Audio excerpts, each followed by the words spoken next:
Hello, welcome in. It's the PHNX Cardinals halftime show live from Gila River Resorts and Casinos Wild Horse Pass. I'm Johnny Venerable. East Bowl Brock, competitive outing for the Arizona Cardinals, although they are down by 8 to San Francisco. Thought we were going to be gifted a touchdown. Yeah. Turns out the officiating had other ideas. Yeah, it was Greg Dortch and a special teams play away from the Cardinals, pulling within potentially 1 point. Yeah. Joey Blunt flipping into the end zone, but it doesn't hold up.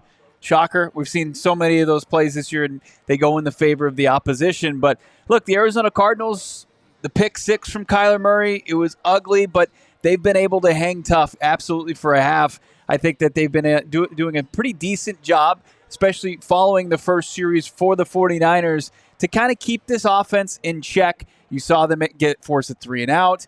I think that this defense has been having a better kind of rebound performance after the first matchup between these two teams. I mean, up until that last possession where the Cardinals unceremoniously went 3 and out with a whimper, they hadn't punted yet in this game. Now, part of that was Kyler's pick 6, but they were across, I think, the 50-yard line when they did that. I like the aggressiveness from Gannon on 4th down. I think it warrants praise because this team, listen, there's some limitations with this roster. This is how you're going to hang in and potentially beat a team like San Francisco. You can't get conservative. I'm with you. I think the defense is playing really well. I think they're tackling well, and they've been close. They've been close a couple times. Antonio Hamilton could have had an interception. The pass rush is still a problem. Right now, they're not getting enough pressure on Brock Purdy. I mean, frankly, I didn't mind the hit by Dennis Gardeck. I'd love to see this get a little chippy in the second half. And then on the offensive side, Bo, to me, it's like consistency. Where is the intermediate passing game for this team not named Trey McBride? Like, Michael Wilson, doesn't, even though he's active, doesn't seem to be playing very much. And then, of course, Hollywood Brown, another first half, another 0 reception half. Yeah, I saw in the chat somebody says they're just done with Hollywood Brown, and I tend to get that. You know, where's the impact? I mean, you could find guys out there between Dortch and Rondell Moore and, Michael Wilson that can get open and make a play, even though we haven't heard Michael Wilson's number called too often in his return after missing 3 straight games. Yeah. But it's crazy that we're talking about missed opportunities, for the Cardinals being down 1 score, where I thought when Purdy goes out, you've got Darnold in the game, and then you let Purdy come back. I think it was on a 3rd down, and he's able to convert. After you got 2 plays from Darnold and they inexplicably pass, you got to take advantage and potentially get off the field, but that turns into a scoring drive for the San Francisco 49ers. So that's like a missed opportunity for the Arizona Cardinals, where I think that they got the ideal scenario where, McCaffrey was back in the game, but he's not 100%, and Purdy was out of the game. Those are these we got to take advantage of it. But I agree with you as far as on the offensive side of the football, and Trey McBride probably dealing with the shoulder thing doesn't help as far as the intermittent passing game, but it needs to show up in the second half. Cardinals are running the ball effectively 12 for 63, 5.3 yards per carry. A lot of that coming from Michael Carter, 3 for 28. Cardinals need to be in a position where they can continually lean on the run. It's there when they want it, and that gives Kyler Murray options off of play action, because right now you just have no confidence in this receiving core. When you go 3 or 4 wide receivers and this team knows you're throwing, they can pin their ears back with Chase Young and Nick Bosa, a pair of top 2 picks for San Francisco. That's a losing, compromised effort. It's exactly what this team faced in Pittsburgh last week, and give them credit. They made adjustments. They leaned on James Conner a lot in the second half. I know it's not apples to oranges. The Cardinals went into the Pittsburgh halftime with a bigger lead, but I do think this game's far from over, in my opinion. You allow them to punt the football to start the second half. If you can flip field position. I mean, I thought the Cardinals had an opportunity there before half to make this a 5-point game. If they could just go down and get Prater another shot. By the way, he's been sensational. Mm-hmm. You just got to keep it within 1 possession entering the fourth quarter. What you can't have happen, and no shit, Johnny, obvious, that San Francisco cannot dominate the time of possession, ball control to start the second half. You have to find a way for your defense one more time to get off the field. I wouldn't be surprised if that's what San Francisco tries to do and just kind of take the air out of the football and get on the bus and on the plane right back to Santa Clara. They want to end this game as quickly as possible and not put it back in the balance. But, we got to see more from Kyler Murray. He came out and this offense looked fantastic on the opening series drive. They cut him up, got down the field, and it turned into James Conner's 27th rushing touchdown with the Arizona Cardinals. And then we saw pretty pedestrian play from the quarterback position going forward and below average if you take in consideration the pick six, where I thought maybe he had running room. I thought he had different options.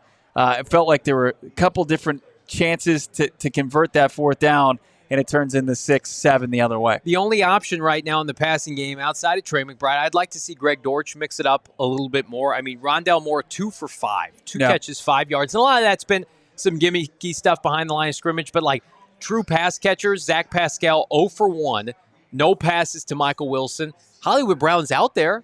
He's not separating. He's not open. I'm sure if he was open, Kyler Murray would try to find him. They're not playing with a full deck. We thought they were. It's like, hey, you got all your weaponry back. Let's go nuts. But, I mean, Kyler Murray was off to a sensational start.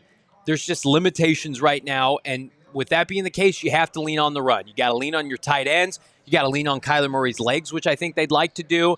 You play into San Francisco's hand when it's 2nd and long, 3rd and 8, and your receivers can't separate. I mean, this receiving core, at the end of the day, folks, it has become more and more of a need with each passing game. Well, I haven't seen the full chat here. Forgive me for in conversation with my co-host here at the Gila River Resort Casino. But I agree with Bajero saying, 3rd down and 10 near the end of the half there, I didn't like the play call to run it. And I think that shows a complete lack of confidence and the ability to make a play downfield and just trying to get out of the first half without catastrophic play. But I disagree. You said it at the time too, Johnny. You hated the play call at that time.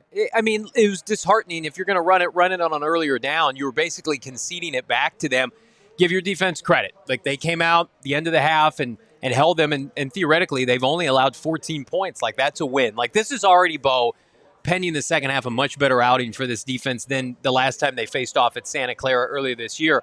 And I think the offense seems much more, I don't know, put together than we've seen even in the last month. Like, they're doing fine operating between the 20s, but finding 6 against this opposing Niner defense, it's a lot harder than it looks. So if Trey McBride is at all compromised, man, I feel bad for Kyler Murray. I'm not making excuses for him, but like, at the end of the day, it's a playmaker league. Look what Brock Purdy's got to work with. He's got 3 to 4 all-pro playmakers on their team. Like, Ayuk hasn't done anything to you in this half. And look, they're still putting up 21 points. Well, and here's my question for you as we go into the second half. And they're staring down kind of a situation that was very similar to the last time these teams matched up, where the Niners get the ball coming out of the locker room.